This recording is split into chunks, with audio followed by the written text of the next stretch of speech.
Imagine for a minute that you were living on the cusp of the shift from one era to another. So, for example, if you were born in the 19th century, mid-19th century, right? And that's the period when the agrarian society was shifting to the industrial age, right? People are all moving to the cities. But if you were living in the middle of that, would you be aware that you were moving from the agrarian era to the industrial era, like right in the middle of it? You might feel the disruption. You might feel that there was a lot of change.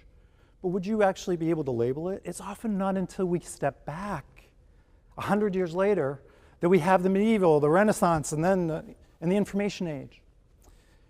But when you're in the middle of it, it's not as obvious.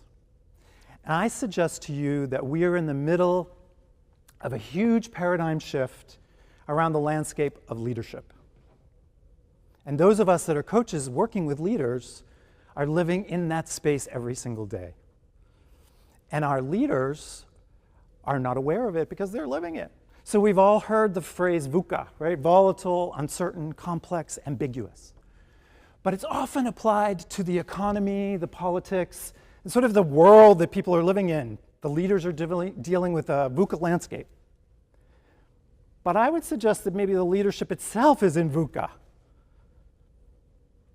That the traditional leader format that we've been using for hundreds of years, really, in the West, that I'm calling a heroic leader. My client says it's the white knight coming in on the horse, right? So the leader that's the individual. Everything's focused on the leader being in charge. Their characteristics, their charisma, their personality, their attributes, their capabilities, but it's very focused on the central individual, right? And that period may be coming to an end and being replaced by something that I'm calling, and some of the other research are calling, the post-heroic period of leadership. That's less about the person, the leader, and more about the network, the partnership, the collegiality, the group, the dynamic between leader and follower being more fluid. So let me share you an example of this. I'm recently working with a global pharmaceutical company, and one of my clients is a senior vice president of research, and she is probably late 40s, early 50s, highly accomplished leader. She has lots of letters, so she has an MD, she has an MBA, she may even have a PhD. She's worked her way up. She's been with the firm for 20 years. And she runs the organization, her team, her global team, in a very structured way. And she's a good leader. But she's a bit of a command and control leader. She delegates, she trains her people, she gives feedback, but it's structured. And I recently had an opportunity to work with her and her team, and there was a lot of tension between her and some of the junior staff.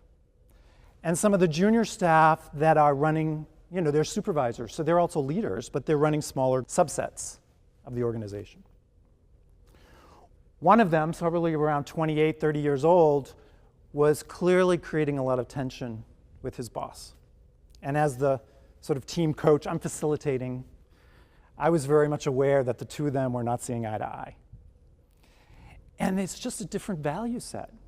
This younger leader was wanting to move fast. He was not interested in following the protocol. And the best example of all of this sort of tension was he had recently sent an email directly to the CEO. Now, for my client who had worked her way up through 20 years and had probably met the CEO like 3 times, here is this young upstart that works for her who sends emails directly to the CEO. And you could feel the tension between them. And the question that I was sitting with is one right and one wrong? I had an opportunity to meet with him later, the junior person, because he's also a leader and he's part of the leadership team, so he was getting at least an introduction to coaching. And I brought it up. I said to him, what about the tension, the feeling between the two of you? And he said, I just want to go to the person that needs to be, he's the one that needed the information. I don't need to go through the layers. And I'm frustrated that I'm not getting feedback on a regular basis. And so why do we have to climb the corporate ladder? And I want my team to be able to work 24 hours a day. I want them to be flexible and fluid and to be able to feel like we're all part of the same conversation. The boss she's very hierarchical. So as I'm listening to this, and I'm seeing this in many, many different variations, a lot of different organizations, I've come to see that there's this sort of tectonic plates of leadership that are crashing.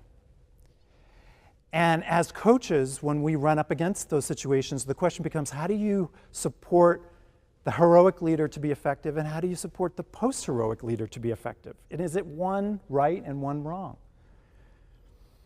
And over a couple of years of working with a whole different variety of people in this context, I set up a framework that helps my clients explore the way they operate as leaders within the dimensions of both a pre-heroic or a heroic frame and a post-heroic frame. And my standpoint on this is that there's nothing wrong with either one, that a lot of it depends on the context.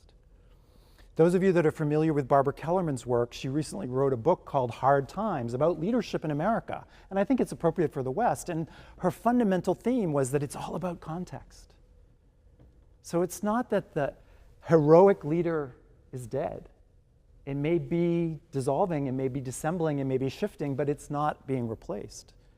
I also have post-heroic millennials who want a boss at times. They want direction. So I've developed a framework that I want to share with you just briefly that helps clients, whether in post-heroic stance or or heroic positions, to be able to look at themselves and discover their strengths along a set of along the spectrum. And the key is not to choose to be heroic or to be post-heroic, but to be able to decide to grow in the direction that will be a sign of agility and a sign of expansion in one direction or the other. So the younger millennial may need to learn to be more directive.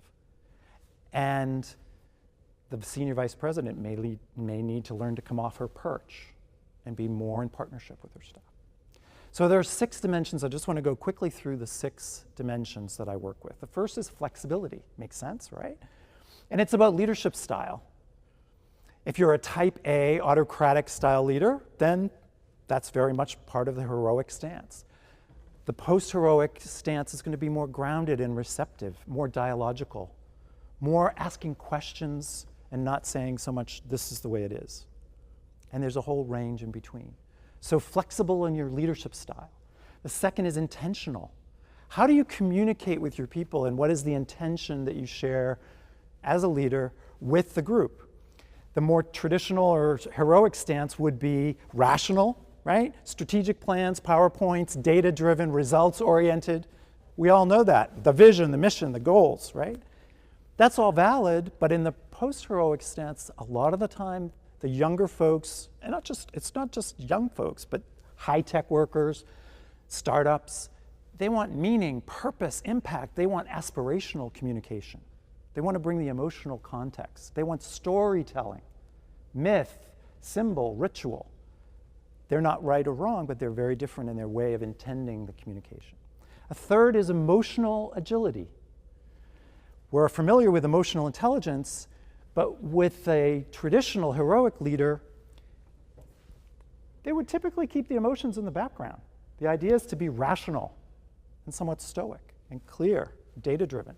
The post-heroic leaders are going to be more willing to share their feelings. They're familiar with emotional intelligence. They want to get in touch with feelings. So they're aware of them, they're expressing them, and they're regulating them, and they're connecting emotionally to others. A fourth dimension I call authenticity or realness. So again, the traditional leader would be stoic, conservative, and somewhat closed, kind of like the old therapist, blank slate, right? Post-heroic would be much more open, familiar with the power of vulnerability, the fact that being vulnerable is not a weakness. It can sometimes be a strength. This could be a real challenge for the heroic leader, and there's a whole spectrum in between. And then the last 2 dimensions are collaboration. And if you think about the way that you collaborate with your team as a leader, traditionally the heroic stance would be delegating, directing, setting goals, advising, and mentoring, right? But you're really basically power over. Very clearly, when you shift into a post-heroic stance, it's power with. It becomes us, dialogue, partnership. And you may be able to move back and forth between them, but they're very different lenses depending upon how you're collaborating with your team. And then finally, engagement. Engagement is about the energy you share physically and emotionally and mentally with the team. So are you driven, type A, separate work from family, results, goal-oriented, drive to succeed? That's pretty much the traditional heroic approach, right? My client that I mentioned, I mean, she was like, work until you're done. The post-heroic wouldn't necessarily say that was inappropriate, but there might be more work-life balance, there might be more fluidity, there might be a focus on being creative, which sometimes looks messy. It's less structured. So a willingness to be more fluid. You see these new startup environments where there's no offices and, you know, there's skateboards and, you know, so it's just a much more dynamic, fluid environment. And again, one's not right and one's not wrong.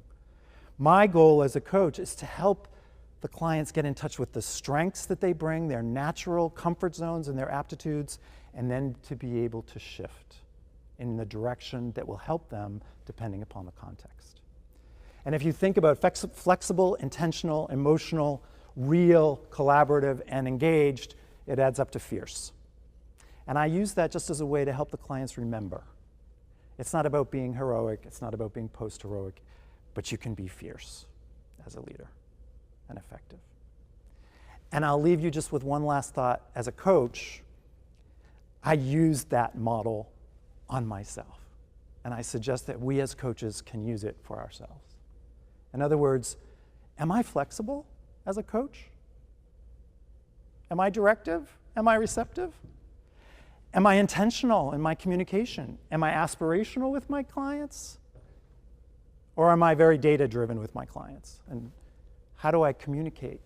Where does the emotional quotient fit into my communication? Emotions.